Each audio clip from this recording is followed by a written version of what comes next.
Miguel, welcome to the podcast again. One more episode. Hello, Alejandro. How are you doing, brother? Good man, good. I see some nature behind you. Please tell us where you at. Yes, man. Today is the weekend. I just left a friend on the airport and I went a bit to the like close to the mountains. We're gonna record the episode here today, and then I will go a bit on a hike. It's weekend. We have to turn our minds off and do other things to reset for the rest of the week. So here we are recording a podcast, something that we don't usually do Uh-huh. during the week, and then going to the nature to relax. Myself. Beautiful man. Beautiful background. I wish I'm more in the city environment. But yeah, like today's episode, right? We talked a little bit of how we're gonna approach and I think I guess weight loss methods could be a really interesting topic. Um, just because again, right, we keep hearing people that are a little bit, I guess, miscommunicated or like still misunderstand how you lose weight, right? And I feel like we can provide some insights and some ideas from our experience, right? Because I mean, we figure out a way to stay lean, right? We don't have a really high body fat percentage. In fact, I would say it's pretty low compared to the average. We're able to keep ourselves healthy too. So just wanted to start already asking you any experiences you've had with weight loss, of course voluntarily, right? Any method that you've used, or just provide a little bit more detail, like, okay, how much weight you lost, what do you do differently, right? What phase in your life was that at, and things that you were doing that you think would have affected the weight loss. Good question. Good question. Honestly, I have tried many different things. I have failed many times as well because of lack of knowledge. I read some things and then I started trying some things, didn't work. Then I read another thing and I kept trying. Every time I was learning more and more things, but with the pass of the time, I realized like the more I learn, the more I understand, and it's better to learn before and understand things better and then try to lose weight. But knowing the way society works right now and the things people do, I think one of the things that is like is gonna not help you to lose weight is if you eat a lot of sugars and a lot of fats. I think this is very important because when you eat a lot of sugars and a lot of fats, like talking about unhealthy fats, okay, not about healthy fats, you feel lack of energy. You are more tired, you don't want to move as much, your brain doesn't work as good, so you're also going to tend to do less exercise. So for me, that's one of the main problems. If you eat a lot of sugars, like including a lot of chocolate, candies, you like, your energy is going to be lower. So I think this is one of the most important things. Like if you eat a lot of this, it's very important you start reducing it. Don't go from eating 3 or 4 times a week to don't eat at all, but reduce the amount of sugars and fats that you eat, and this can be an important thing for you. Um, Also, what I will say, me, I have done fasting. This has worked on myself. I didn't use it to lose weight, but it helped me to lose weight without wanting this. And my mother as well. My mother used it. She wanted to lose weight, and she was able to lose weight. But I think you have to be careful of the amount of hours you do and the amount of food you eat after. But this is a good way for doing less meals, for having some time where you are not eating. And after, if you keep taking care of yourself, you automatically gonna start reducing the amount of food because you are eating one less meal. If you keep eating the same or a little bit more on the other meals, but you don't go as much, I think fasting is a very very interesting way as well of losing weight. And a third one that I will say to people is, I think nowadays people go a lot to parties, and I'm not saying don't go to parties, like we don't have to take things to extreme.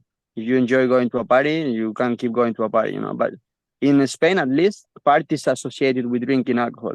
What this means is that day you're gonna drink a lot of alcohol, you are getting a lot of calories, and most of the time after you go to a party and drink, then you are hungry and you end up eating something. And most of the time, you're not gonna eat a salad or broccoli with chicken after you go to the bar. You're gonna eat a pizza or a kebab or a cheeseburger or something like this. So then you are adding a lot of calories.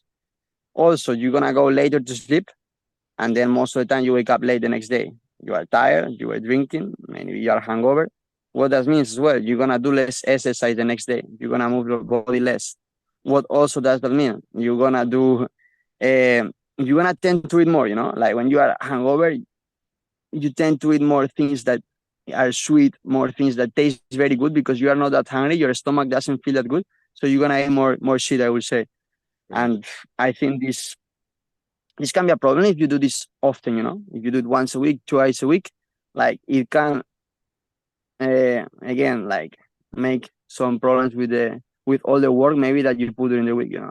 It depends. If you compensate and during the week you do a lot of exercise and then only one day you you go out and you drink a bit and then you are able to keep eating healthier, then of course there is not going to be a problem. But if this again unbalance everything that you do good that you do during the week, I think it can be a problem.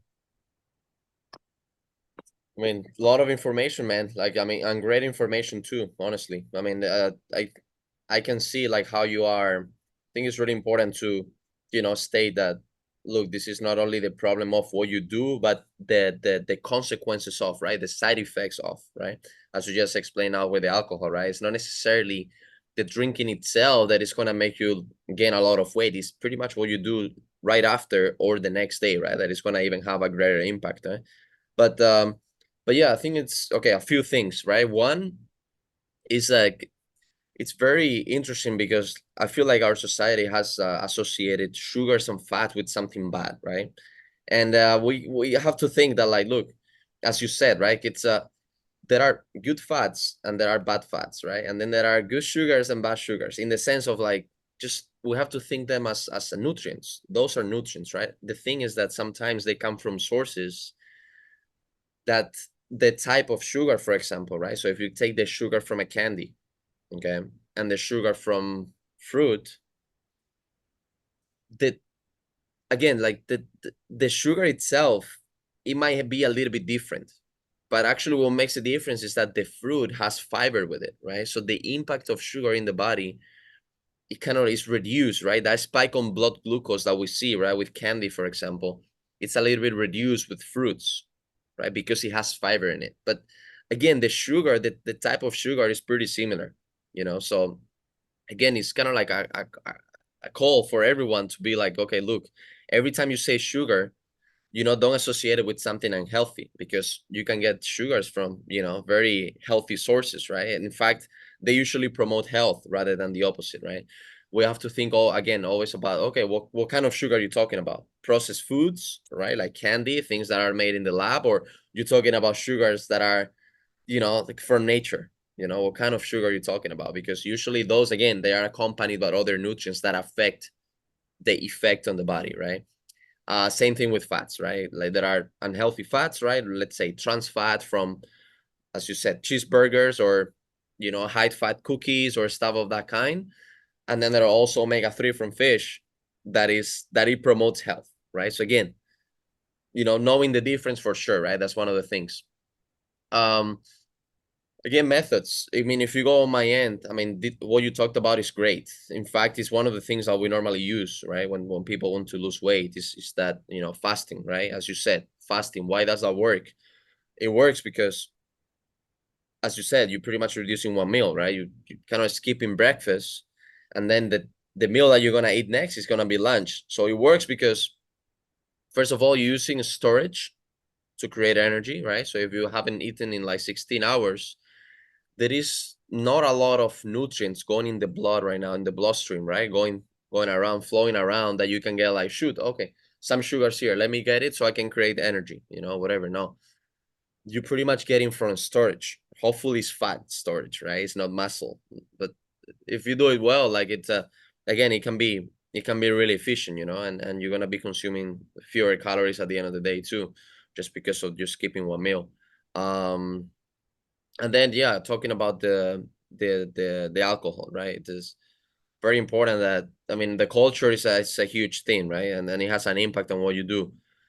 So again, I completely understand. Like, I mean, friends of mine, right? They still do that, and they still go out party, right? And they, at the end of the day, you have to kind of like go with it, because it's either that or you kind of like have to find new friends. You see, because you're not going to be able to change their lifestyle, right? Like if they want to party and they enjoy that, at the end of the day, you have to adapt, right? But the way you adapt is what makes a difference, right? You don't need to drink 5 beers to be with them, right? Or, to do anything crazy out of your lifestyle. Like, no, you can still go out there. I did many times when I was back home in Spain.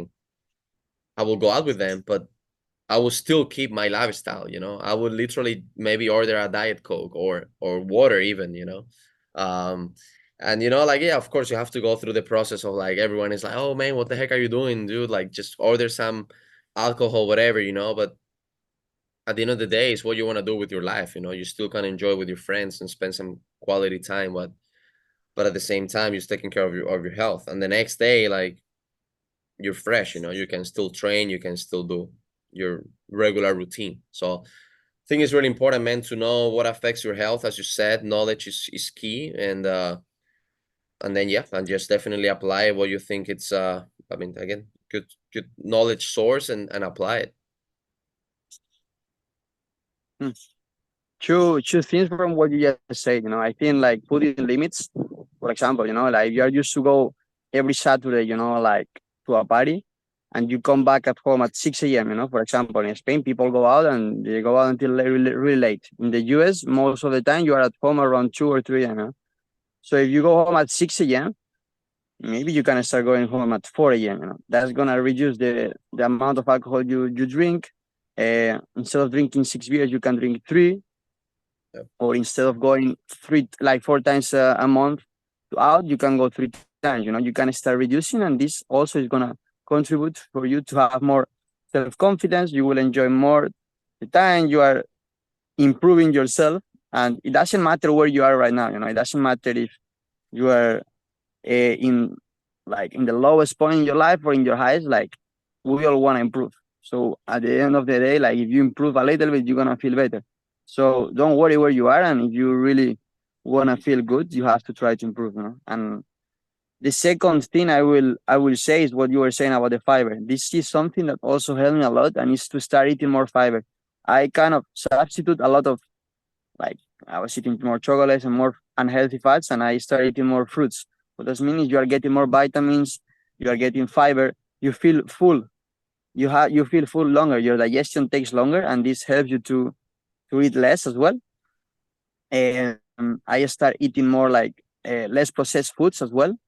Uh, More, for example, instead of eating regular pasta, sometimes I start eating more whole grain pasta, or with rice, full. I start eating brown rice instead of white rice. Small things that make a difference because they keep you full longer. It's the same as the vegetables. You eat vegetables, you feel full longer. And things that are more natural also helps you, like, to stay full and feel better, and this gives you more energy to train. I think everything is related. If you start changing small things that are not as good for yourself, and start finding the good things that are better, then you also gonna feel more energetic to do more sports, and then you are gaining a lot by small changes. It's not just one thing. Like, both are related, so you can gain a lot more than what you really think. And completely agree. I made a video, I remember, that surprisingly got a lot of views. Just because I don't normally don't get those that many, right? It got to, I think it was 1,200 or 1,500 even, right? And the video was about white rice. Is it bad for you, right? And I feel like it's something that a lot of people are interested in, and it's like, okay, like, white rice, is it gonna make me fat? What's it gonna do to me? And as you said, it's all in the fiber. Actually, if we start increasing our fiber intake, as you said, it has an effect on satiety, right? So you're gonna feel full, way fuller than you will normally do with white rice, right? Um, and then, as you said, vitamins and minerals. This is, I think, it's very important, not only from a body composition standpoint, but also from a health standpoint. Again, that the idea, right, is to have both, right? Is to have body composition plus health. If you only do one of them, probably not the best, right? Like you always want to have both, right, together. So again, these are ideas that I mean, we can go over it a little bit more deeply right now, right before the next question, and I can expand this way. If you're trying to lose weight, right? Again, the equation is pretty simple, right? It's actually just being on a calorie deficit. Okay. Again, right? Let's explain the big picture, but the main thing, the main equation. You have to be on a calorie deficit, which means that you're consuming less calories than you expend. Okay. You also want to be building some kind of muscle mass, right? Through resistant training, through maybe doing body weight exercises at home if you don't have access to a gym, maybe doing some sprints. So you want to build muscle mass. Why? Because being on a calorie deficit, you're probably gonna start getting storage energy, store energy from muscles, right? Because at the end of the day, the body through evolution, you're always gonna try to find to survive, right? What's important is to keep the organs alive, right? This is the main thing. Muscles they're not that important. They don't matter that much, right? So you have to keep in mind that when you're on a calorie deficit, careful, because the body, through evolution, we've learned that, hey, we need energy to keep our organs alive. And if we're on a calorie deficit, it means that, oh, shoot, we're going through a period that maybe we're not getting as much food from nature. We're not hunting as much. We're not picking up the berries that much. It's a tough time. So we better get the energy from where it's available, muscle, and then keep feeding our organs. Okay. So again, it's very important that we're not only on a calorie deficit, but we also creating muscle, right? Consuming enough protein to build muscle mass, right? So hopefully the energy that we get from is just from fat storage, from adipose tissue. Okay. This is the main thing from a weight loss perspective. If you do this, you're losing weight. Okay. Now there are many things that come into play with this, right? So we have exercise. Exercise, it burns calories. So at the end of the day, yeah, it's gonna increase your energy expenditure. It's not that much, but it helps, right? And as you said, there are some nutrients like fiber or protein that had a satiety effect, meaning every time you eat it, you can be eating the same amount of calories, but the effect on the body is different, right? So if you get, let's say, the fruit, right, with the skin, you eat it, you eat the apple, I gotta tell you that the effect of those, let's say, 100 calories compared to a banana, for example, let me put it here so the sun doesn't hit my face. Um, the effect of the apple with the skin compared to a banana, also 100 calories, is different. Why? Because the fiber, as you said, it has this satiety effect, right? That is gonna keep you full for longer. So although you're consuming the same amount of calories, the body after the banana might be, after let's say 1 hour, it's like, shoot, I need more energy, man. I haven't felt this satiety effect after the banana. Otherwise, from the apple, it's different. From the apple might be after 2 hours that you have this signal to keep eating, you see? So I think it's very important to know the effects and the nutrients that you're consuming from every food and the effect that this is going to have on appetite, on satiety, and things that are going to, at the end of the day, affect your weight loss, right? Um, so yeah, I don't know if you have anything to add from that or. I would like to ask you a question. Because me, when I was in during the COVID, during the quarantine, I started doing more training, Mhm. and I was eating more protein at the same time. I was doing more weight training, and I was eating more protein. So I was getting full quicker because of the amount of protein. I say I was also eating more healthy fats, but the amount of food I was eating in general was lower, and I was not eating a lot of sugars, like very little, sometimes once in a while, or unhealthy fats. And then is when I got, like, I would say, the most stronger, like I was really, but not as strong, like really really big, but I was getting very shredded, and I think this helped me a lot. And I wanted to ask, like, is protein, eating a lot of protein, like, or more protein, associated with getting full quicker, and fats as well? What do you think? So, okay. So That's a good question, man. That's a really good question. And again, like it's you have to think about the whole situation, right? The whole scenario. So as you said, right? Quarantine. What happened with current quarantine? We were locked down. What happens with lockdown? We're sedentary. More than usual. Why? Because you have to be at home, right? So the moment that you wake up till the moment you go to sleep, you're usually more inactive, which means that you're spending less energy, okay, in general, right? So having that into consideration, now you're adding some training to it. And you're adding a training that it's promotes muscle mass building, right? It's not, let's say, you're not running cardio, right? Which is gonna be not affecting muscle mass building that much, right? It's gonna be mainly, yeah, just cardiovascular health. So you're doing a type of training that promotes building, okay? And you're not only doing that, but you're also eating a certain way that is also gonna promote muscle building, right?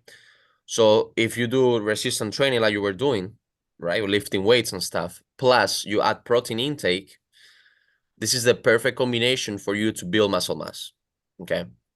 So definitely protein by itself has a satiety effect, okay? Second of all, protein, I don't know if you've ever heard about this term, but in the exercise physiology field, right, we have this term called thermogenesis, food thermogenesis. And in simple terms, it means that when you consume protein, right, to be able to digest it, we need to provide energy from our body in order to break it down, right? So let's say protein, I eat a chicken breast. It is worth 100 calories. Okay, I eat it. It starts going down through my digestive tract, and then once you start getting to the where you digest it, the body needs to provide, let's say, 20 calories of energy to be able to break the chicken breast down and be able to absorb it. See what I mean? So at the end of the cycle of digestion, the chicken breast that started with 100 calories, at the end is actually only providing 80 because you have given up 20 calories from your body to be able to break it down and be able to digest and absorb the chicken. See what I mean? So this is a huge thing, thermogenesis with protein. It doesn't happen that much with fat or carbohydrates, right? To be able to break down, let's say, pasta, our body doesn't need to provide that much energy. Maybe instead of 20, it needs to provide 7. Okay. And then with fats, it's the same thing. Okay. The thermogenesis is lower, right? So again, you're pretty much, as you know, as you can tell, right, from what you're telling me, you are combining, you are getting together many things, many important parts of the whole equation that when you put them together, they work, right? And this leads to, of course, growing and muscle mass, right? So as you said, building muscle mass, it's going to help you a lot with being shredded, right? Why? Because our body works with a ratio of fat mass versus fat-free mass. And fat-free mass is the mass that doesn't have fat, which is the muscle one. Okay. So again, the more you increase the muscle mass, right? This fat-free mass, the more you're going to decrease fat mass, right? So this is kind of like the ratio that's how the body works. And so yeah, it definitely has an impact if you want to get shredded, right? You want to consume a lot of protein, you want to build muscle, and you want to potentially be, if you're not on a maintenance calories, you want to be on a little bit of a calorie deficit, right? As you said, right? You were reducing the sugars, right? The healthy, unhealthy fats too, right? Like you were pretty much at the end of the day reducing calories from those sources, and you were consuming more nutritious food that, as you said, like was getting you full, supporting muscle building. So perfect combination. And again, small changes, and I think an important thing as well can be in Spain. I think a lot of people eat a lot of cereals. I don't know how you call them in English, but there are, for example, estrellitas, rellenos de leche. There are so many cereals that a lot of people eat, like for breakfast, and this a lot of unhealthy calories, a lot of sugars. You can eat a lot, and you're getting so many calories by small amounts, And I think by changing just the breakfast, to another healthier breakfast, I don't know, get some toast with avocado, eggs or jam, or get oatmeal, uh, I don't know, whole wheat bread, and start some peanut butter, something that is healthier. And just by changing one meal, you're gonna eat less calories, you're gonna feel fuller, and just one meal again, small changes can make a big difference. So see from all the foods that you eat, what can make a change into a better way. What are you eating now that is very unhealthy? Do you eat this a lot of times a week? I think this is very interesting, because the breakfast in Spain, man, is not one of the healthiest options. I think lunch and dinner usually are very healthy. People eat less at dinner, and lunch people usually eat a lot of vegetables, legumes. They eat fish or meat, and they it's healthy. And I wanted to ask you as well a question, because the other day I was talking with my sister, and she was talking about uh, getting a bit stronger. She was saying, I don't, I'm skinny, but I don't gain muscle. I'm doing more training in the gym, and she was like, what exercise I'm doing wrong, or what is the problem? And I asked her, what do you eat? And she told me, oh, I don't eat much protein. She told me the amount of protein she eat, and maybe she eat like 30 grams of protein per day. And here is the key, like what would you recommend to a person? For example, my sister, she's how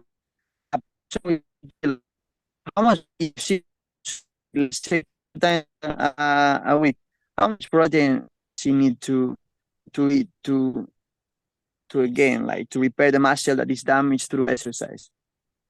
Yeah, so again, like this is not a mistake that your sister is only doing. This is done, man, by thousands of people every day, right? And it's a shame because this lack of knowledge is leading people, to kind of like give up because they put a lot of effort, right? It's usually people that they're not athletes by nature, right? They start doing exercise later on in life, and they see no results because they're missing a huge part of it, right? Which is the protein intake, right? So yeah, I mean, definitely 30 grams of protein is usually what I recommend per meal, not in the whole day, but per meal, So again, I always recommend try to hit at least 1.5 grams per kilogram of body weight of protein a day, right? So let's say if you weight whatever, like 100 kilos, whatever it is, you want to eat 1.5 that um to be able like 150 grams of protein as a minimum, I would say, to be able to get something out of it. So I always recommend from 1.5 to 2, depending on the intensity of the exercise, depending on what you do, stuff like that, right? So if your sister just started exercising, right, there is no need to consume a lot because probably the intensity of her exercise is not that high, right? You're starting, so you pretty much like familiarizing yourself with the weights and how to lift and whatever. So again, 1.5, I would say, to start. So if again, just multiply, right? So if your sister weighs 60 kilos, then you multiply 1.5 and you will see how much protein you need for a day. And you'll be surprised. You need to probably consume more protein than you will think. 100 grams of protein, man, it's a lot of protein. You're gonna have to consume a lot of volume of food, right? I always recommend too having some external source of protein, right? So let's say protein powder helps a lot because it's literally just protein isolated, right? So you're consuming, let's say, 30 grams with a scoop, 30 grams of protein, boom, without having to eat 3 chicken breasts to be able to get the same amount of protein. You see what I mean? So you don't get as full, you don't eat as much volume of food, right? Um, so these are the main things. I mean, once she starts doing this, she's gonna see results right away. If she's doing the right things, right, lifting wise and stuff. Um, and then make sure you getting enough rest too, right? There is a really interesting study too that saw the gains, right, muscle gains between people that were sleeping, I think it was 4 to 5 hours a night, and ones that were taking between 7 and 8, right? And the everything kept equal, same amount of calories, same protein intake, same exercises in the gym. Those that were sleeping more, they were gaining more lean muscle mass. Okay, so at the end of the day, you're getting more muscle built just by sleeping more if everything is kept equal. So These things are key, man, I believe, for a good body composition. Mm, good. And I would like to talk a little bit about shakes, a protein shake, because people can think and that maybe it's unhealthy, or if I eat protein shakes, I'm not eating very healthy. Again, let's look about everything that you eat during a day and everything that you eat during a week in order to decide if this is healthy or unhealthy. If you're in a I mean, you get the protein from other sources, you have to worry about getting as much protein from other places and keep eating you eat all the vegetables, the fiber, the fruits,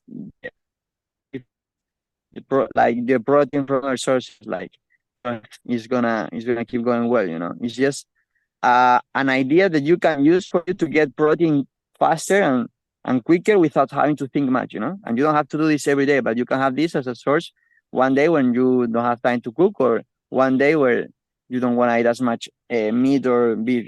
And for example, I advise my sister, she was getting in lunch a lot of protein, but in breakfast and dinner she was barely eating protein, and she was working out at 6 7, but after she was eating a lot of carbs.